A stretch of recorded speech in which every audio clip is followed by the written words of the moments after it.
Mawaƙi Kawu Ɗan Sarki. Assalamu alaikum, barkanku da kasancewa da wannan tasha ta mai albarka. Yau ma dai kamar kullum dai kamar yadda muka saba kan muku zafafan sababbin shirye-shiryen mu. Yau ma dai muna tare da wata sabuwar waka daga bakin Kawu Ɗan Sarki, fasihin arzikin mawaƙi. To ma abota masu sauraro, da fatan kun ji daɗin wannan waka da muka samu ku na ɗan gajeren bidiyo a farkon wannan shiri namu mai albarka. Sai ku gyara zama domin jin wannan shiri namu mai albarka na waƙoƙi sababbi safafa da muke kawo muku a kowane lokaci. Sai dai idan wannan ne karin ku na farko zuwa nan tashar ta mai albarka, kada ku manta ku daure ku danna mana subscribe, sannan ku taɓa alama ƙararrawar sanarwa domin sanar da ku da zarar mun ɗora sababbin ƙasaitattun shirye-shiryen mu. Kuma kan zai ƙara mana ƙarfin gwiwa wajen jajircewa da kawo muku sababbin shirye-shirye a kan lokaci da zafafan waƙoƙi da muke kawo muku na Hausa a kan lokaci daga fasihan hazikan mawaƙan Hausa a kowane lokaci.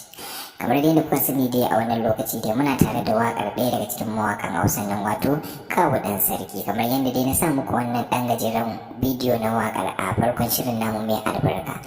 Na tabbata kamar yadda kuka saurari wannan ɗan gajeren bidiyon na wannan waka ta wannan shahararren mawaƙi wato Kawu Ɗan Sarki, tabbas na san cewa abin ya faranta muku kuma bidiyon ta ƙayatar da ku. Sai ku yi mana laikin, ku dinga mana comment domin mu dinga gane cewa shirye-shiryen namu suna samun karɓuwa a gurin ku, hakan kuma zai ƙara mana ƙarfin gwiwa da jajircewa gurin kawo muku sababbin shirye-shirye a kan lokaci. Kamar dai da kuka sani dai a wannan lokaci dai mawaƙin Kawu Ɗan Sarki ya yi waƙoƙi zafafa sababbi, kuma waƙoƙin da yake akalla sun samu karɓuwa a kowane ɓanni.